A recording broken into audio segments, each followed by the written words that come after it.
Kaugnay pa rin sa pagbangon mula sa pananalasa ng Bagyong Yolanda, makakausap natin ngayong umaga si DOTC Assistant Secretary Dante Lantin. Magandang umaga po, ASEC. Kara, magandang umaga sa lahat na nakikinig sa atin ngayon. Kumusta na po ang paghahatid natin ng tulong sa iba't ibang mga probinsya sa Visayas po, sir? Simula nang maglayag ng ating mga Coast Guard vessels, pati yung mga private vessels, buses, and of course, mga planes na nag-volunteer na magdala ng mga relief goods. Ngayon ho ay kasalukuyan nagmi-meeting ang aming operation center sa DOTC with the transport operators and organization na nangako pong magbibigay tulong din ng libre. In fact, naka-standby ho sila. We're just waiting for our instructions. Ang coordination po natin dito ay basta relief goods. Ang magkokol ng shot po ay ang DSWD. Ibabato lang sa amin ng DSWD kung saan pipick upin ng mga goods. Pag mga medical equipment, mga medical supplies po naman ay DOH at construction materials ay DPWH using the same procedure and protocol. Okay.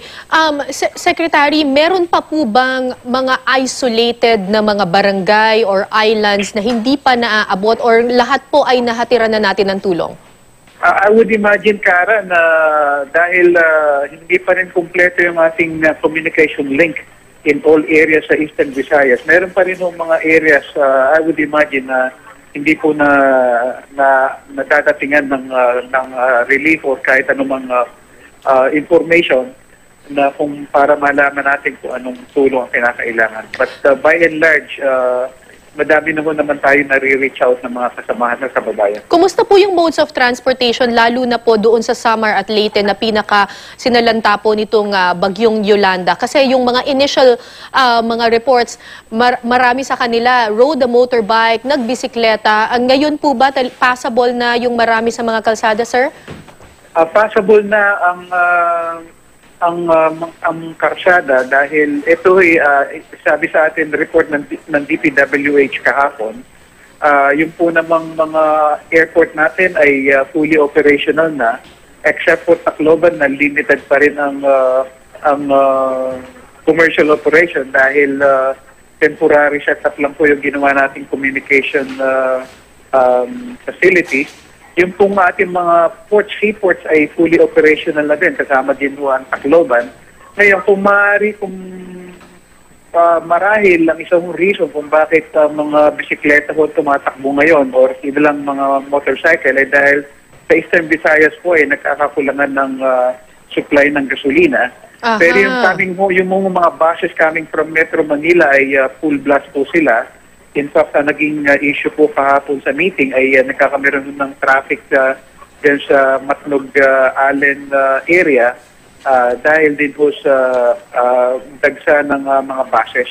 Pero kino-coordinate po natin ito sa PNP at tayo po nagpapasalamat at nagsabi ang Highway Patrol Group na sila ay handang tumulong at mag-escort ng mga cargo vessels, cargo trucks, para mabigyan ng prioridad sa kalye, Kara. Okay, sir, ulitin ko lang po, ang sinabi niyo po sa amin, lahat po ng airports natin are operational except for Tacloban. Yun na lang po ang...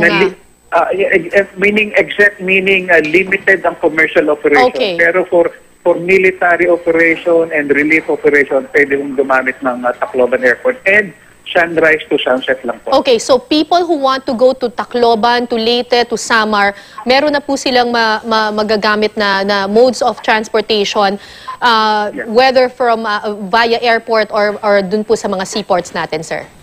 That's correct, Kara. At gusto kong i-emphasize na si Secretary Abaya ay nagpalabas ng photoshot na ang mga inatasan niya lahat ng mga agencies under the DOTC to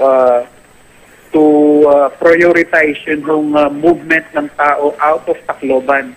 Dahil sa kahirapan sa sitwasyon ngayon sa Tacloban, ang report po sa atin ay kulang ang pagkain, kulang ang tubig at may mga natrap kung mga taga-ibang probinsya sa Tacloban or may mga taga-Tacloban na gustong umalis ng area, magpunta sa kanilang mga kamag-anak sa Cebu, sa Samar, sa Maynila, wherever, ay inatasan ni Secretary Abaya ang LTFRB na magpadala na ng mga RoRo vessels, RoRo buses papuntang Tacloban para maihatid ang mga pasahero doon out of Tacloban. Ang Coast Guard vessels ay inatasan din ni Secretary Abaya na magpadala din ng barko para pwede rin yung magsakay ng mga pasahero out of Tacloban. Opo. At ang Marina po naman ay naglabas din ng circular na ini-invite yung